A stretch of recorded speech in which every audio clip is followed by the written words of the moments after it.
में दो बड़ी अहम खबरें आपके साथ हम शेयर करेंगे। आज की हमारी पहली खबर यह है कि साबिक चीफ जस्टिस मियां साकिब निसार की ऑडियो के बाद, वज़ीर आज़म इमरान खान की वीडियो के बाद अब मुस्लिम नवाज़ की खातून रहनुमा आयशा मलिक की एक वीडियो लीक हुई है। उस लीक वीडियो में क्या किया जा रहा है, क्या दिखाई दे रहा है, क्या सुनाई दे रहा है, ये सारी तफसीलात आज की इस खबर में आपके साथ हम शेयर करेंगे। और दूसरी आज की हमारी खबर ये है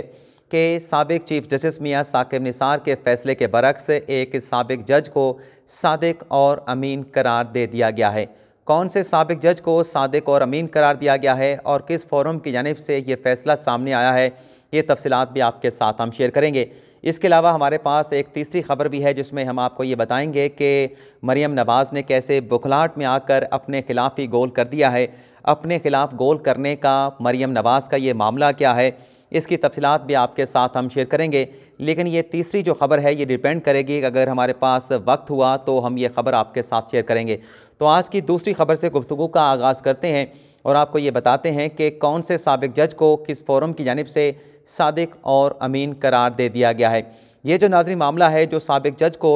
साबिक चीफ जस्टिस मियां साकिब निसार के फैसले के बरक्स सादिक और अमीन करार दिया गया है, ये मामला है इस्लामाबाद हाई कोर्ट के बरतरफ जज जैसे शौकत अजीज़ सदीकी का, जिनका वकालत का लाइसेंस जो है पाकिस्तान बार काउंसिल की इनरोलमेंट कमेटी की जानिब से 24 नवंबर को बहाल करने का हुक्म दिया गया। और कल 27 नवंबर को ये खबर जो है वो मीडिया के ऊपर चलती रही कि पाकिस्तान बार काउंसिल की इनरोलमेंट कमेटी ने, जिसकी सरबराही जस्टिस काजी फाइसा कर रहे थे, उस कमेटी ने जस्टिस शौकत अजीज़ सदीकी का जो वकालत का लाइसेंस है वो फौरी तौर पर बहाल करने का हुक्म दे दिया है। अब उन्हें सादिक और अमीन कैसे करार दिया गया है, ये डिटेल शेयर करने से पहले मैं इस मामले का थोड़ा सा पस मंज़र आप नाज़रीन के साथ शेयर करना चाहूँगा। नाज़रीन, जो इस्लामाबाद हाई कोर्ट के बरतरफ जज हैं जैसे शौकत अजीज़ सदीकी, उन्हें सुप्रीम कोर्ट का वकालत का लाइसेंस जो है वो मार्च 2001 में जारी किया गया था। मार्च 2001 में सुप्रीम कोर्ट का वकालत का लाइसेंस जारी होने से पहले वो सुप्रीम कोर्ट की वकालत करने के अहल नहीं थे। सिर्फ जो पाकिस्तान की 4 हाई कोर्ट्स थी उनमें वकालत कर सकते थे। लेकिन सुप्रीम कोर्ट की वकालत का लाइसेंस जारी होने के बाद शौकत अजीज़ सदीकी जो हैं वो सुप्रीम कोर्ट में वकालत करने के अहल हो गए थे। और फिर नवंबर 2011 में जैसे शौकत अजीज़ सदीकी को इस्लामाबाद हाई कोर्ट का जज जो है वो बना दिया गया था। और फिर अगस्त 2018 में एक मुतनाज़ा तकरीर करने के मामले पर सुप्रीम जुडिशल कौंसिल ने उनके खिलाफ कार्रवाई की, मिसकंडक्ट की कार्रवाई उनके खिलाफ की गई। और उस मिसकंडक्ट की कार्रवाई के नतीजे में सुप्रीम जुडिशल कौंसिल की जानिब से जैसे शौकत अजीज़ सदीकी को उनके ओहदे से बरतरफ करने की, हटाने की सिफारिश जो है वो सदर मुमलिकत आरिफ अलवी को भिजवाई गई। और सदर मुमलिकत आरिफ अलवी ने सुप्रीम जुडिशल कौंसिल के उन सिफारिशात पर 10 नवंबर 2018 को जैसे शौकत अजीज़ सदीकी को उन्हें इस्लामाबाद हाई कोर्ट के जज के ओहदे से बरतरफ करने का जो नोटिफिकेशन था वो नोटिफिकेशन जो है वो जारी कर दिया गया। इसके बाद डेवलपमेंट ये हुई कि बरतरफी के उस फैसले को जैसे शौकत अजीज़ सदीकी की जानिब से सुप्रीम कोर्ट ऑफ पाकिस्तान में चैलेंज कर दिया गया। और अब ज़रा ये बता रहे हैं कि जो उनकी आइनी पटिशन है जिसमें उन्होंने अपनी बरतरफी को चैलेंज किया था, गालिबन उस पर जो समात है वो दिसंबर का जो 6, 7 या 8 दिसंबर को 5 रुकनी बेंच जो है शौकत अजीज़ सदीकी की बरतरफी के खिलाफ उस दरख्वास्त पर समात करेगा। लेकिन इसके साथ साथ ये भी हुआ कि बरतरफ होने के बाद शौकत अजीज़ सदीकी की जानिब से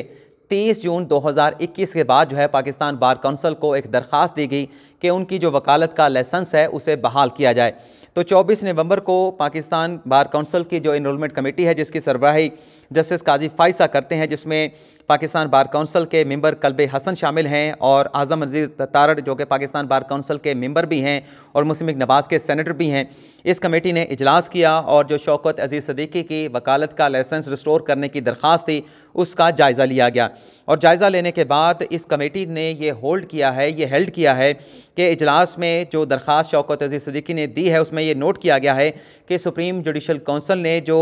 शौकत अजीज़ सदीकी को बरतरफ करने की सिफारिशात दी थी वो सिफारिशात जो है वो करप्शन की बुनियाद पे नहीं दी गई थी, बल्कि मिसकंडक्ट की बुनियाद के ऊपर जो है वो शौकत अजीज़ सदीकी को उनके ओहदे से हटाने की रिकमेंडेशन सदर मुमलिकत आरिफ अलवी को भिजवाई गई थी। तो इस तनाज़र में कमेटी इस बात से सेटिस्फाइड है कि चूँकि करप्शन के एलिगेशन के ऊपर शौकत अजीज़ सदीकी की बरतरफी की सिफारिश नहीं की गई, अगर करप्शन के इल्ज़ामात पर उन्हें बरतरफ करने की रिकमेंडेशन दी जाती तो इस सूरत में उनकी वकालत का लाइसेंस जो है वो बहाल नहीं किया जा सकता था। लेकिन यहाँ पर मामला सिर्फ मिसकंडक्ट का है, तो इस तनाज़ुर में इनरोलमेंट कमेटी इस नतीजे पर पहुँचती है कि शौकत अजीज़ सिद्दीकी का जो लाइसेंस है वकालत का वो फौरी तौर पर बहाल किया जाए। और इसी ऑर्डर में पाकिस्तान बार कौंसिल ने जो इलामिया भी जारी किया था, जिसमें इनरोलमेंट कमेटी के उस ऑर्डर को शामिल किया गया था, इनकॉर्पोरेट किया गया था, उसमें ये लिखा गया है कि जो पाकिस्तान का आइन है, आइन का आर्टिकल 18 इस बात की इजाज़त देता है कि कोई भी शहरी वो कोई भी जो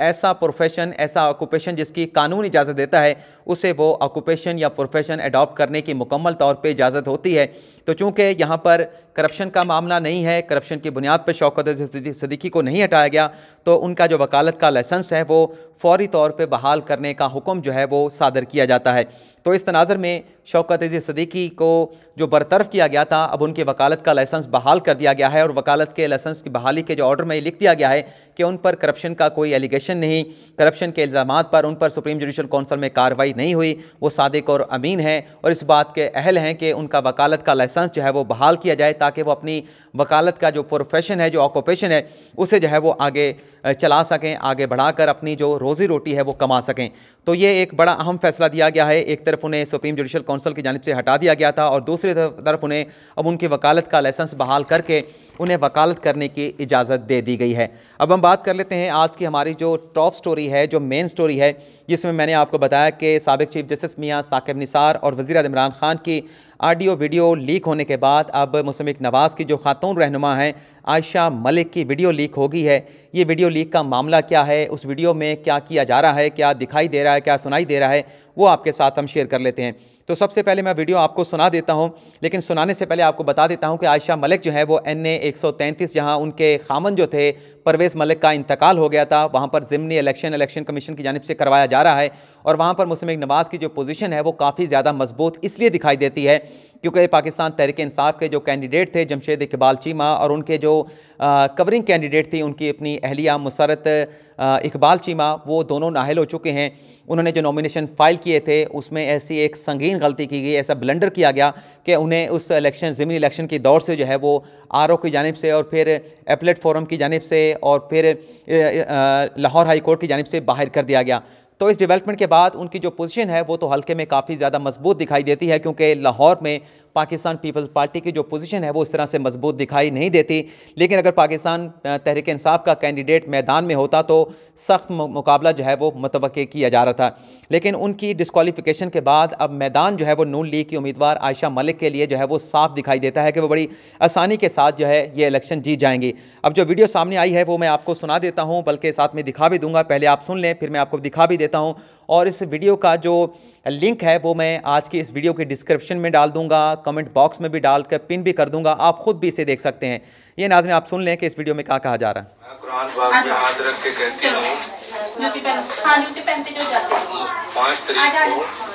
मुस्लिम लीग को शेर को वोट दूंगी। ये नाज़रीन थोड़ा सा सुन लिया, ज़्यादा सुनाने की ज़रूरत नहीं है, अगर आप देखना चाहते हैं तो खुद भी देख सकते हैं। इस वीडियो में नाज़रीन ये 49 सेकंड की वीडियो है जिसमें देखा जा सकता है कि कुछ मर्द हज़रात मौजूद हैं, एक खातून जो है वो सीट के ऊपर बैठी हुई है और उनसे ये हल्फ लिया जा रहा है और उन्हें पैसे भी दिए जा रहे हैं। और कुरान पे हल्फ ये लिया गया कि मैं इस बात का हल्फ देती हूँ कुरान पे हाथ रख के कि 5 दिसंबर को शेर के निशान पर मैं मोहर लगाऊंगी, यानी मुस्लिम नवाज़ की जो कैंडिडेट हैं आयशा मलिक को मैं वोट करूँगी। इसके बाद वो खातून उठ के चली जाती हैं और उस खातून को 3 से 4 हज़ार रुपये नकद जो है वो वहाँ पर पकड़ा दिए जाते हैं। फिर एक मर्द वोटर आके वहाँ पर बैठता है, उससे भी इसी तरह से हल्फ लिया जाता है और उस मर्द वोटर को भी वहाँ पर बैठे जो टेबल पे लोग हैं वो 2000 रुपये जो है वो वोट देते हैं और उनसे भी वही हल्फ लिया जाता है कि 5 दिसंबर को आप वोट जो है वो शेर को देंगे, मुस्लिम नवाज़ के कैंडिडेट को देंगे। ये तो नाज़रीन जो वीडियो सामने आई है इसमें एक तो ये देखा जा सकता है, बल्कि इस वीडियो आने से पहले एक पाकिस्तान पीपल्स पार्टी के जो NA 133 से जो कैंडिडेट हैं उनकी वीडियो भी सामने आई थी, जिसमें ये देखा गया, ये नोट किया गया कि पाकिस्तान पीपल पार्टी के जो उम्मीदवार हैं NA 133 से वो भी इसी तरीके से वोट खरीदने की कोशिश कर रहे हैं। लोगों को पैसे दिए जा रहे हैं, हज़ार हज़ार रुपए के नोट हैं, 5-5 हज़ार के नोट हैं। तो उसको काउंटर करने के लिए ये वीडियो जो है अब ये मंजर आम पर आई है, जिसमें देखा गया है कि नून लीग भी उसी तरीके से वोट खरीद रही है, लोगों को पैसे दे रही है कि आपने 5 दिसंबर को हमारे कैंडिडेट को वोट करना है। लेकिन इस वीडियो में ये वाज़ेह तौर पर देखा जा सकता है कि जितने भी लोग मौजूद हैं उन्होंने अपने चेहरे ढांपे हुए हैं, अपने चेहरों पर मास्क पहन रखे हैं, जबकि मास्क पहनने से मुतल्लिक जो हुकूमत पाकिस्तान के जो SOPs हैं उसके हम कितने पाबंद हैं ये आपको भी पता है, तमाम देखने वालों को पता है, मुझे भी पता है कि हम जहां पर बहुत ज़्यादा ऑब्लिगेशन ना हो, जहां आपकी एंट्री मास्क के बगैर ना हो, आप वहां पर मास्क पहन के जाते हैं, लेकिन एंट्री के बाद भी आप अपना मास्क जो है वो नाक से नीचे कर देते हैं। लेकिन इस वीडियो में जिन लोगों ने मास्क पहना हुआ है उन्होंने अपने चेहरे मुकम्मल तौर पर छुपाए हुए हैं, उनके सामने ये वीडियो बनाई जा रही है, कोई रोक टोक नहीं हो रही। तो इससे बज़ाहिर तो ये लगता है, ये तासुर मिलता है कि ये वीडियो जो है वो फैब्रिकेटेड है। और जो पाकिस्तान पीपल्स पार्टी की वीडियो आई थी जिसमें उनकी जानिब से मुबैना तौर पे पैसे चलाए जा रहे थे, वोटर को ख़रीदा जा रहा था, उसे काउंटर करने के लिए ये उसका एक काउंटर ब्लास्ट है जो वीडियो बनाई गई है। और बज़ाहिर लगता है कि उस चीज़ को करटेल करने के लिए, उस इंप्रेशन को करटेल करने के लिए कि इलेक्शन कमीशन अगर पीपल्स पार्टी के खिलाफ नोटिस ले तो मुस्लिम लीग नवाज़ के खिलाफ भी नोटिस ले कि नून लीग भी जो है वो वोट को ख़रीदने की कोशिश कर रही है और पैसे बांटे जा रहे हैं। तो मैंने इस वीडियो को कोट करके रीट्वीट किया और मैंने इलेक्शन कमीशन से मुतालबा किया है कि दोनों जो वीडियोज़ हैं, चाहे पाकिस्तान पीपल्स पार्टी के कैंडिडेट की हैं, चाहे मुस्लिम लीग नवाज़ के कैंडिडेट की हैं, इसकी इन्वेस्टिगेशन कराई जाए, पता चलाया जाए कि आया कि वीडियो फेक हैं, आया कि वीडियो दुरुस्त हैं। अगर दुरुस्त हैं तो जो भी जिम्मेदारान हैं उनके खिलाफ इतना सख्त एक्शन लिया जाए कि आइंदा आने वाले दिनों में जब भी कोई इलेक्शन हो, चाहे वो ज़िमनी इलेक्शन हो, कोई भी कैंडिडेट और कोई भी वोटर इस बात को ना सोचे कि मैं वोट ख़रीदूँगा, मैं वोट बेचूँगा। क्योंकि अगर आपने शफाफियत लेके आनी है, मुल्क में जो वोट की इज़्ज़त है उसकी इज़्ज़त बनवानी है, मुल्क में जमहूरियत को मजबूत करना है, तो ऐसी वीडियोज़ की जो है वो तहकीकात ज़रूर होनी चाहिए। इलेक्शन कमीशन को इस मामले का नोटिस लेना चाहिए। लेकिन अगर फैब्रिकेटेड है तो ये जो जाली वीडियो बनाने वाले लोग हैं इन्हें भी कैफरे किरदार तक पहुँचाया जाए, इन्हें बेनकाब किया जाए, इन्हें मंजर-ए-आम पर लाया जाए कि किस तरीके से ऐसी वीडियोज़ बनाकर जो है वो दूसरों को जो है वो लेट डाउन करने की, दूसरों पर जो इल्ज़ामात लगाने की कोशिश की जाती है। तीसरी जो हमारी खबर थी, जैसा कि मैंने बताया कि अगर हमारे पास वक्त होगा तो वो आपके साथ हम शेयर करेंगे, तो मरियम नवाज़ ने जो कल वज़ीर-ए-आज़म इमरान खान की वीडियो शेयर की थी सोशल मीडिया के ऊपर, उस पर बहुत सारे हमारे जो यूट्यूबर दोस्त हैं वो बात कर चुके हैं, उसके ऊपर अपना जो पॉइंट ऑफ व्यू है वो दे चुके हैं। तो इस पर मैं मुख्तसर सी बात करना चाहूँगा। तो मरियम नवाज़ की वो जो वीडियो है वज़ीर इमरान खान से मुतल्लिक़, जिसका मैंने ये हवाला दिया है कि उन्होंने बुखलाहट में अपने खिलाफ गोल कर दिया है। मैं वीडियो का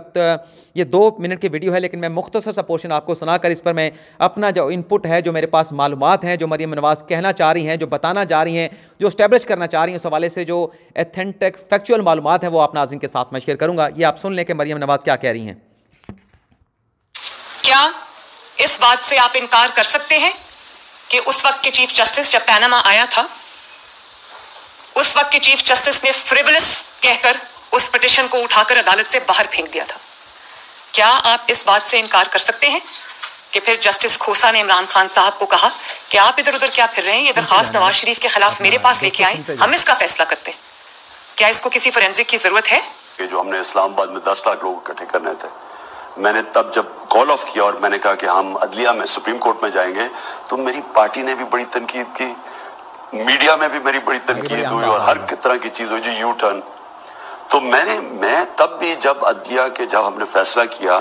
मुझे याद है फर्स्ट को ये अदलिया बैठी थी और उन्होंने मुझे, एक सुप्रीम कोर्ट